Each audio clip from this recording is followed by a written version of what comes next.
Good evening, good evening, everyone. Good evening, Mazes. Okay, here. This is Mazes. Okay, live here on Ninja Media TV.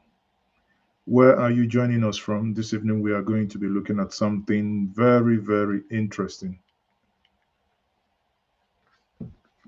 Something very, very, very, very, very interesting. So you will be joining me, and let me know where you are joining me from. Let me know where you are joining me from. Okay, so which way Nigeria? Which way to go? Which way to go? So let me start quickly. Let me start quickly, people. Can we assemble here so that we'll start at once? Let's get everybody in here. Let's get everybody in here. It's getting hot in here. Where are everyone? Well, Nade, everybody, where are you? Hello, hello. How are you? Hello, hello. It's good to meet you.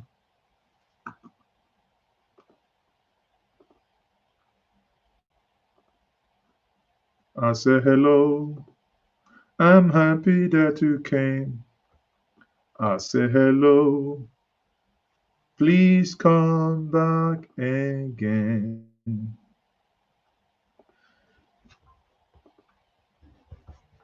Okay, let's start. Let's start, people. Where are we?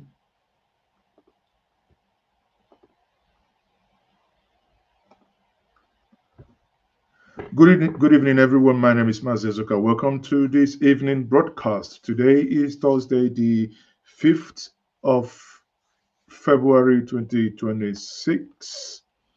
And what is happening? Wow, what a week. The week is not yet over. But as in street parlance in Nigeria, we say week we go, weekend we go nice. Now from midweek, we dey take Noam. So we can say that this week, it could get as it could be. I'm your host, Mazezoka, and tonight we'll be diving into two massive stories shaking the nation.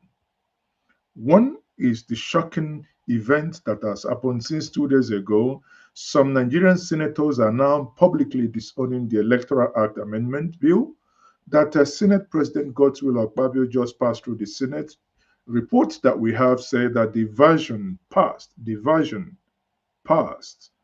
doesn't match what they approved, and everyone is disowning it in the Senate. Report says that the version passed is not what was approved, especially on the mandatory electronic transmission of result. Is this another case of legislative sleight of hands ahead of 2027? Recall that this Senate had, in the last couple of weeks, witnessed a similar issue where task, task law was passed, and where another senator blew the whistle that what was gazetted is not what the Senate passed. The question is, who is the unseen hand pulling the strings? This is what we are going to review this evening. The second part of the story is that the former presidential candidate of the Labour Party, that is Mr. Peter Obi, has come out in full swing, slamming the horrifying killing in Kwara State. Over 150 Nigerians. I mean, may the souls of our beloved countrymen and women who were gruesomely murdered in their sleep in Kwara State rest in peace. May their killers, may those who murdered them never find peace, and may the law catch up with them. It is sad that over 150 lives lost in communities like Woro, Nuku, allegedly by gunmen or even linked to terrorists. Peter Obi calls it a national failure and demand for action. Why is insecurity still this bad? That is the question every one of us must ask. Because it appears that all of us are just living in a ticking bomb. Well, as many will say, that all of us are waiting for Nigeria to happen to us.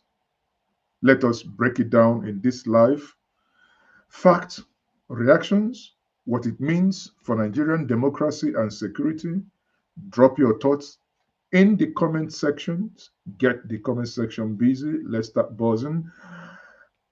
Are we heading towards rigged 2027 election already? Is the government and the House failing on security? Before we continue, hit that like button, subscribe, and turn on your notification. Let us get on. It's going to be an interesting evening. Let's start with the bombshell, bombshell, bombshell, bombshell. So let's actually go to the studio and we invite the Senate President to actually tell us something. Then we will get the other part of the story. Our job here is to make the complex things simplified and give insights as to what Nigerians are thinking and the reason behind why these things are happening. Let's Next have a listen. election, all questions connected with the next election will be answered by the amendments to the Electoral Act 2022. But the social media already is awash with the fact that the Senate has rejected electronic transmission. That is not true. That is not true. Electronic transmission had always been in our act. And what we did was to return the electronic transmission, which had been in our act and which was used in 2022. So please do not allow people to confuse you. If you're in doubt, we will make up our final votes and proceedings available to you if you apply and you're entitled, so that you will see. This Senate, under my watch, has not rejected electronic transmission of results. It's in my interest as a participant in the next election for such to be done. So please don't go with the crowd. Don't go with the crowd. We have retained what was in the previous provision. That's all we did. So if we rejected what was proposed by way of amendment and said, let's retain what was in the previous provision, the previous provision had made allowance, had made provision for electronic transmission. So it is still there as part of our laws. And I think we should be moving forward, not moving backwards. There is no way we can, in this era of electronics, will now be going backwards. So it's important to know that. So the membership of the conference committee. I think the Senate President is being clever by half here. The Senate President is being clever by half here because what is in contention is that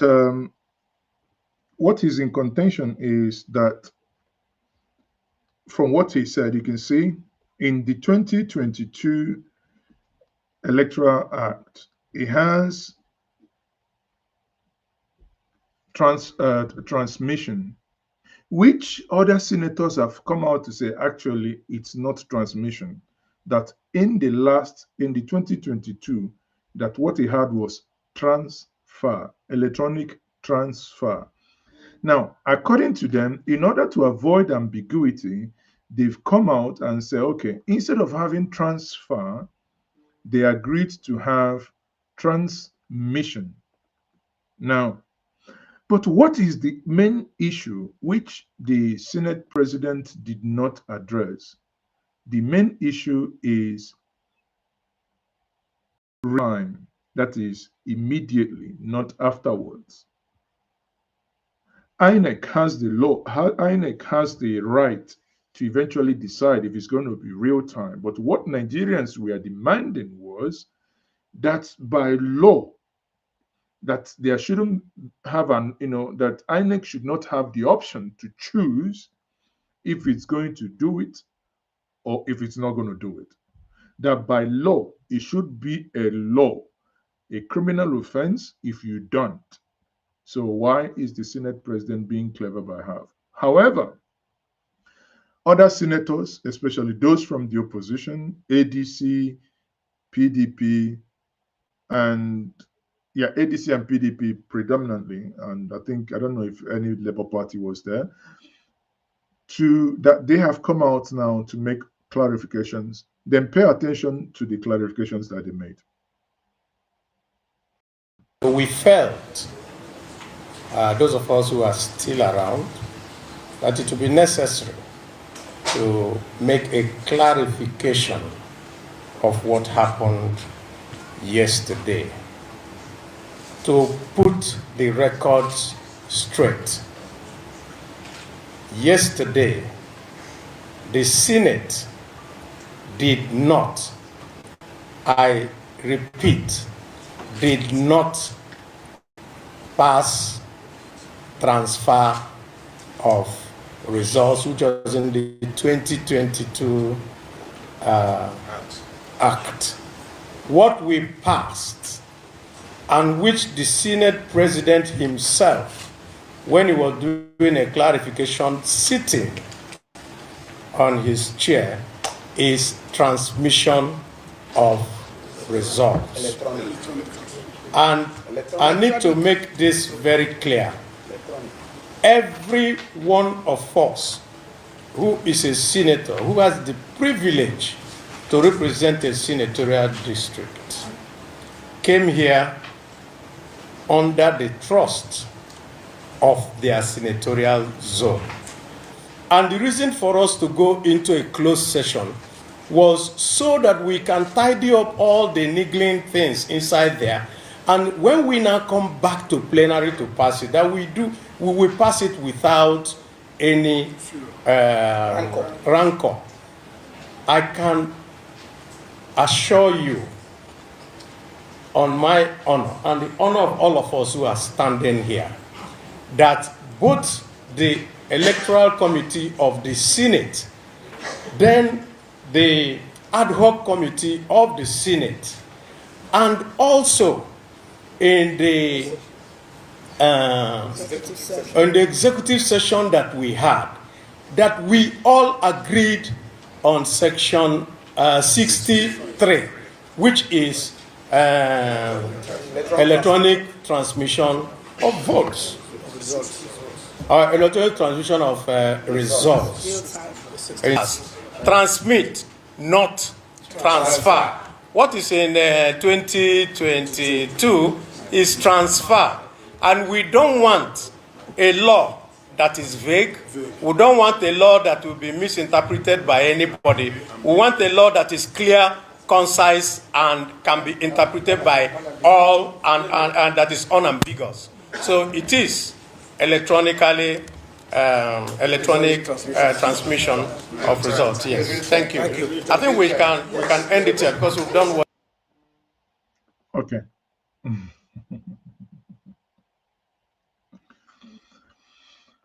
Okay, what is Abaribe saying? Let me come back to what I said before. Pay attention here. 2 words: transfer, transmission. Transfer, transmission. Transfer, transmission. According to the Senate, that in the 2023 election electoral act, that what was there is transfer. Now they've moved to transmission.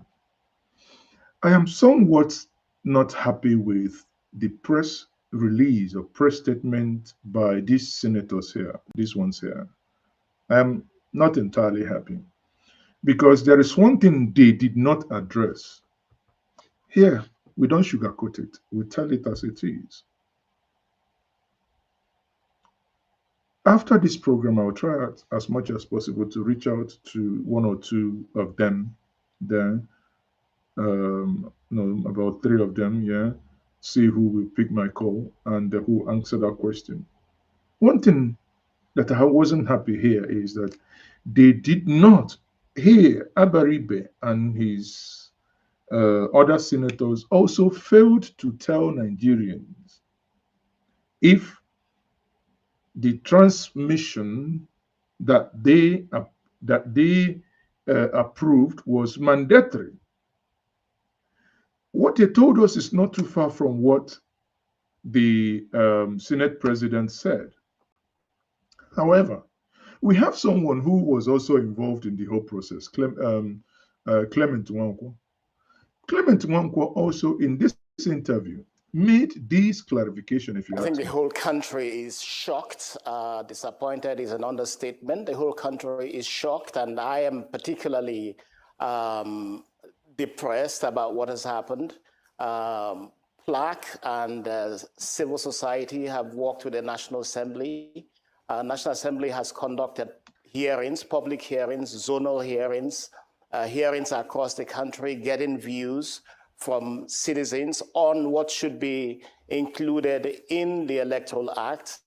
A lot of people have researched, have devoted time. I have personally been involved at no cost to the National Assembly on a pro bono basis to contribute to the efforts that have been made. I think what is important to point out here is that the National Assembly set up the joint committees of the Senate and House. These two committees, members were exceedingly very devoted from the Senate, from the House, holding retreats, holding meetings, holding consultations with civil society. And the joint document that came out was to the satisfaction of everyone. The House of Representatives proceeded to pass what was agreed by the joint committee by and large, and it was waiting for the Senate to come to terms with the timing because everybody felt that there was an urgency to the Electoral Act. The Senate delayed making the House because it was supposed to be that both chambers were supposed to pass this on the same day and subsequently harmonize and send to the President for assent because of the urgency of it. The Senate did not do what it should do, or the Senate leadership did not bring this issue into discussion. It kept adjourning and adjourning. Finally, it said it set up a committee. That committee, from what we saw, that committee also agreed with the joint committee report. So it wasn't that the Senate, because I think it's important for Nigerians to know that a lot of the senators do not agree with what has been passed. A lot of the Nigerian senators. So we have to ask ourselves, how did what was passed get announced as what was passed? Because I know that majority of senators disagree with what has been announced as passed. So it's a question, how does a legislative house produce a document that is not in consonance with the majority of its members' position? The Senate President set up a committee. That committee met. That committee agreed in itself that what was originally presented by the joint committees was fine. This was discussed. I have never seen a situation where a chamber of the National Assembly on an issue of great public interest will go into closed session. Even in those closed sessions, members were quite firm in saying, we want an electronic transfer of results. We want what the joint committee has agreed to remain. But it seems to me that what has happened is that there is some interest. And I do not believe and I do not think that the president has given any instruction to anybody on what to insert into the Electoral Act or not. Every conversation that I've had, every discussions I've had tells me that the president has always expressed a desire to ensure that the Electoral Act is free and fair and represents what citizens want. There is no indication to me that the president wants electronic transmission of results to be removed from what has been put forward. I think what you're seeing is a situation where you have a few people who are lip reading or mind reading the president and trying to put into or extract from the Electoral Act that has been passed what they think the president would like. I don't think so, I have not heard so, and I have not seen so.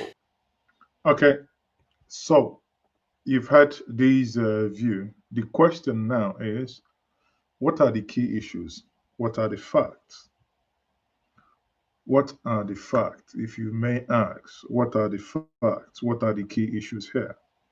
Now, let's look at the facts here. Where's my pen? Once more. Let's look at the facts. The big fight here is over clause 60 that states mandatory real-time electronic transmission of results from polling units to INEC portal. And this, in our view, will be the game changer from the 2022 Electoral Act. And that will help reduce rigging. That is, in my view, that's a no-brainer. That definitely will reduce rigging. Anybody who argues otherwise, that's why I do not understand why the Senate president appeared to be arguing against the reason. What would that do? What they have just rejected, that is the real-time electronic transmission, in my view, that is my thinking, and I own this by every means.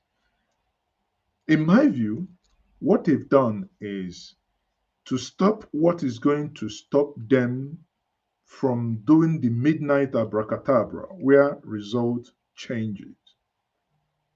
This was going to prevent them from vote manipulation.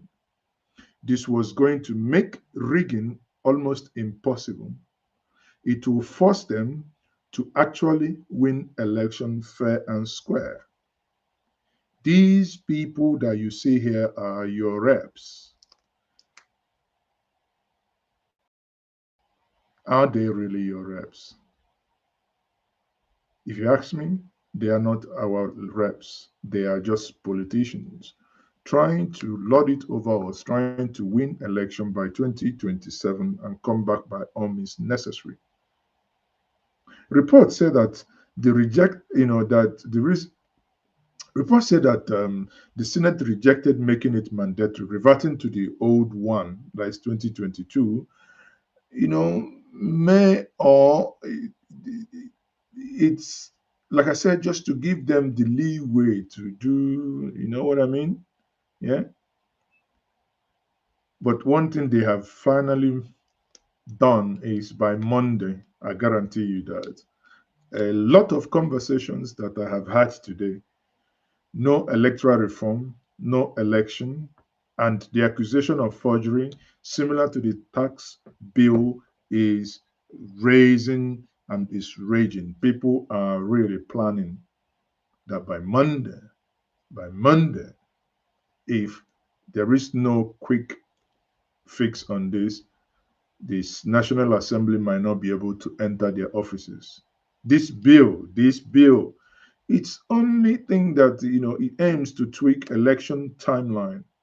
Now, if you ask me again, when you look at the penalties for offenses, how can you then reduce that somebody, when you snatch ballot box, when you do this, instead of the new proposition says 10 years, you go and reduce this to 2 years. As how now? As how now?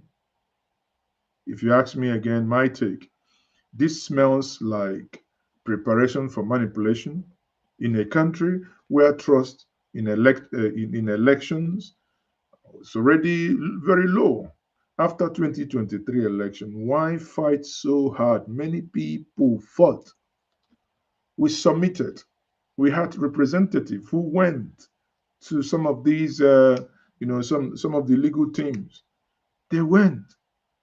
And why did we fight for this transparency? Akpabio says it's misrepresentation. But when senators themselves disown it, then I said that is very huge. It is huge that senators are now saying, no, no, no, no, no, no, no. I see what Senator, what's her name again? Oduaram.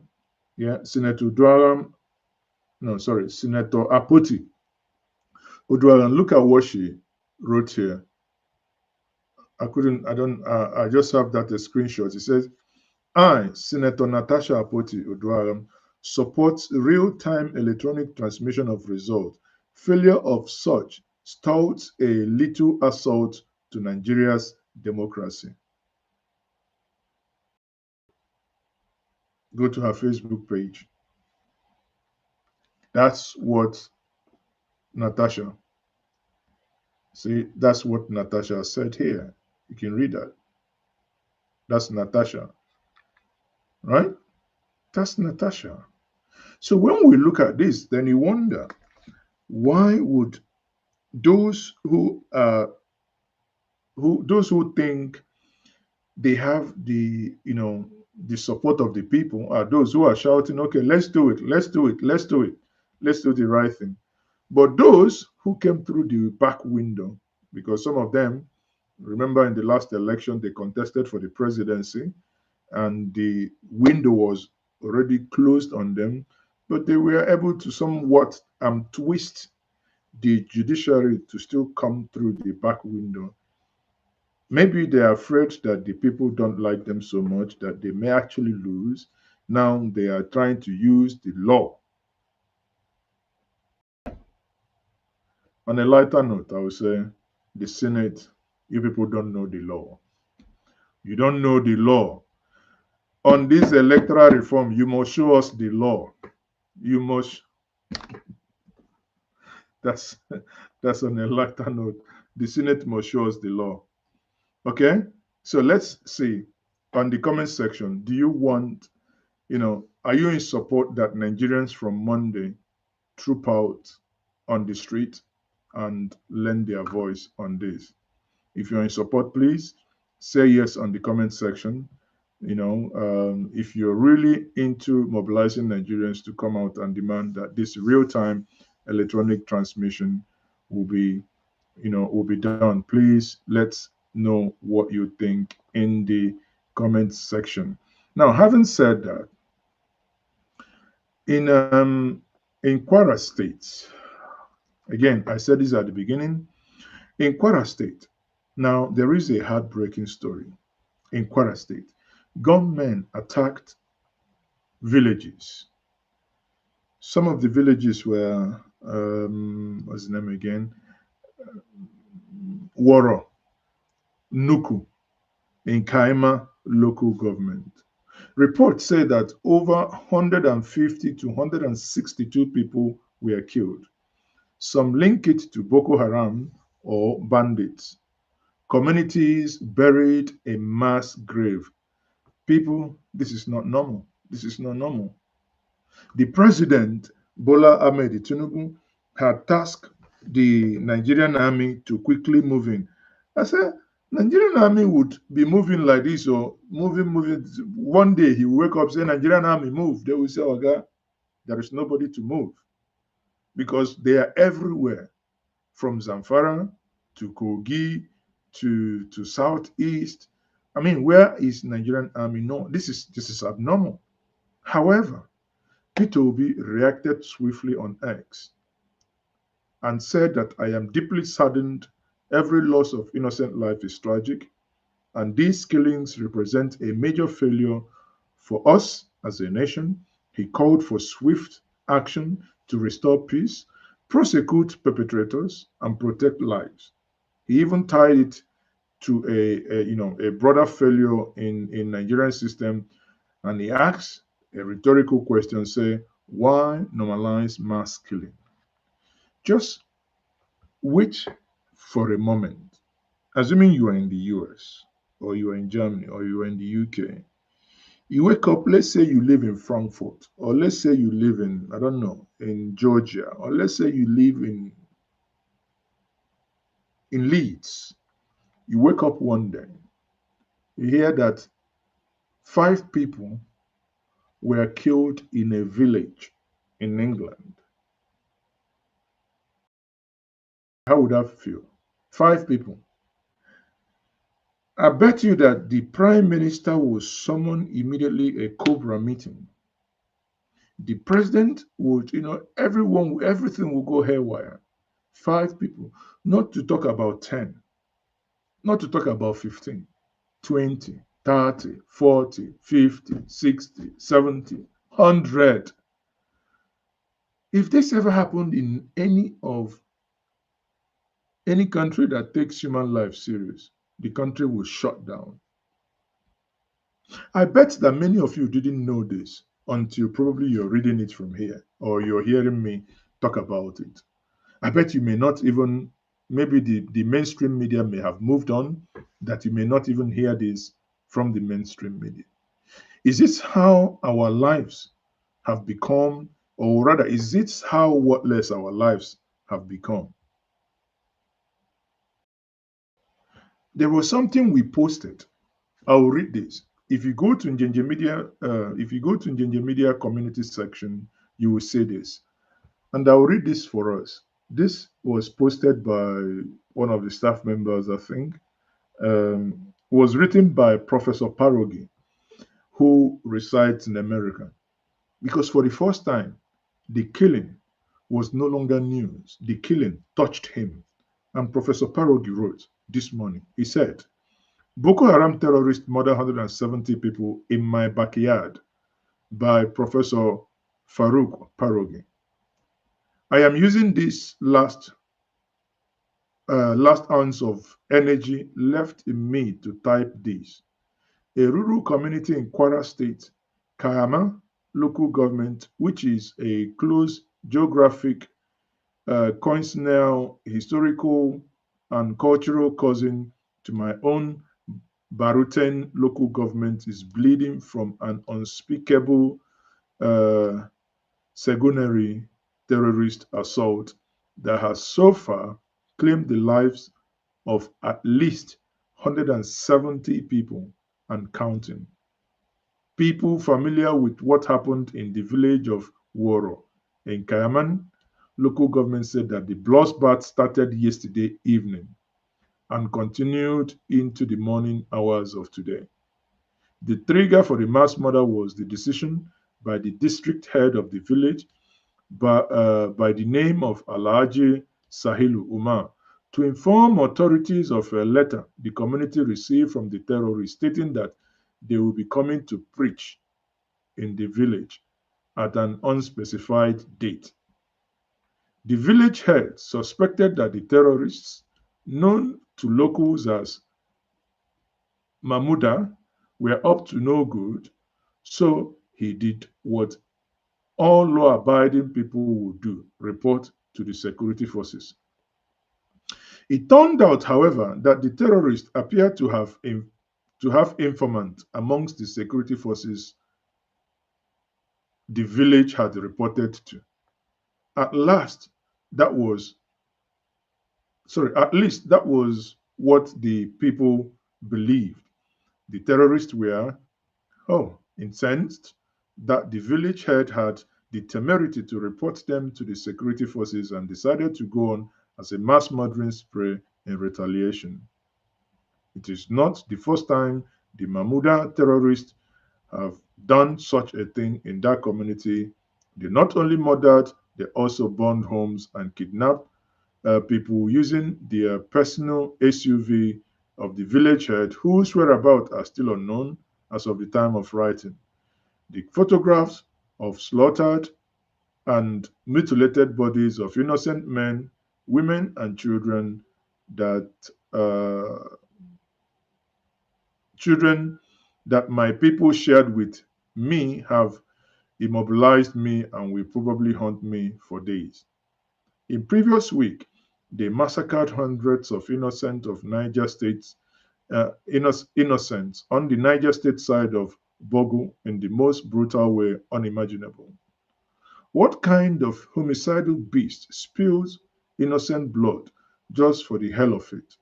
The government must act to stop this intense cruelty once and for all. Security must be beefed up across the entire Bogu area, from Kebbi through Niger to Kwara. Just in the case, Professor, just in case the screwdriver salesman who feeds, right, now he's referring to Emeko Mabarasi, the screwdriver salesman that made the news 2, 3 weeks ago. Now I take that again, just in case the screwdriver salesman who feeds right-wing American stories about Christian genocide is tempted to use Google to verify that the innocent murdered in Bogu are Christians. They are Muslims. All death should worry anyone who makes even the slightest pretense to humanity. Update on the massacre.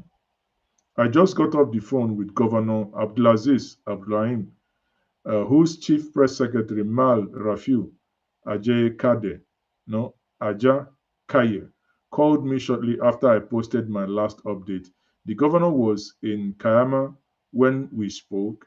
He went there with 1,000 military officers.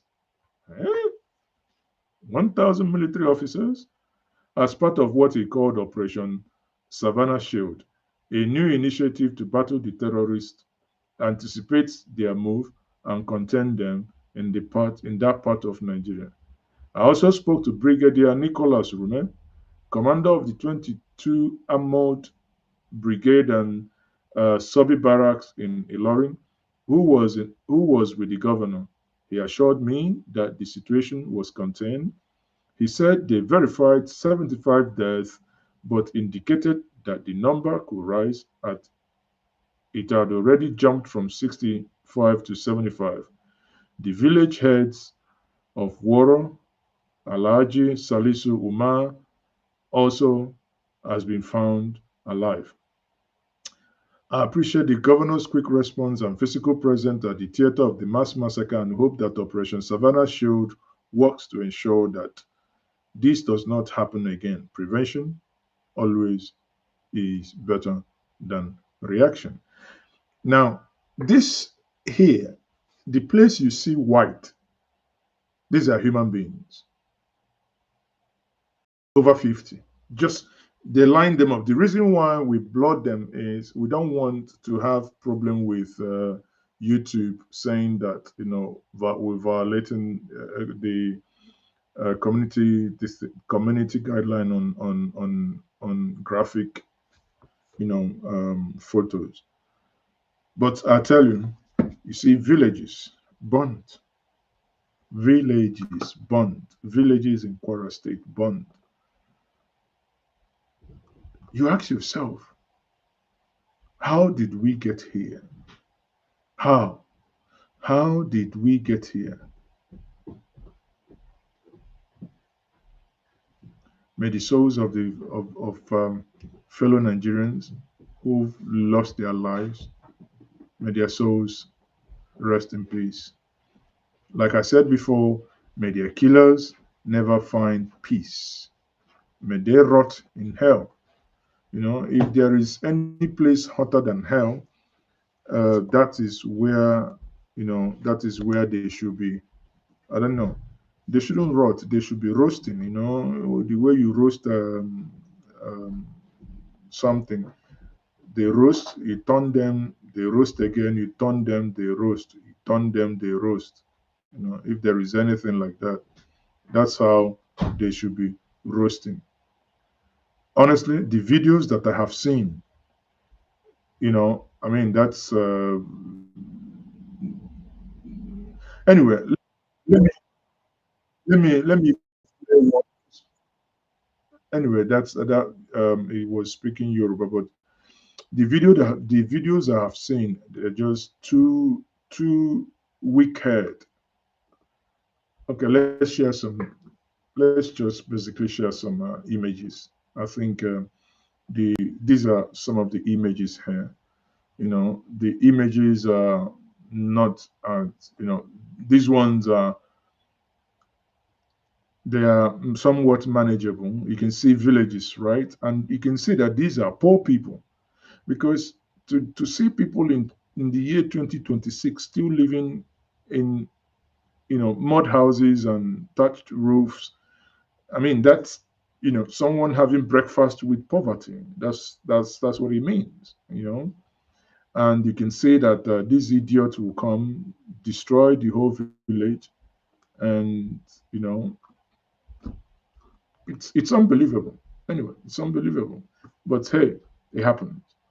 So people, I'm trying as much I'm trying as much as possible not to make the broadcast so long. So these are the two topics that we've done today, and I say to you, thank you very much for joining me, and I will see you tomorrow. God keeps all of us. Good night.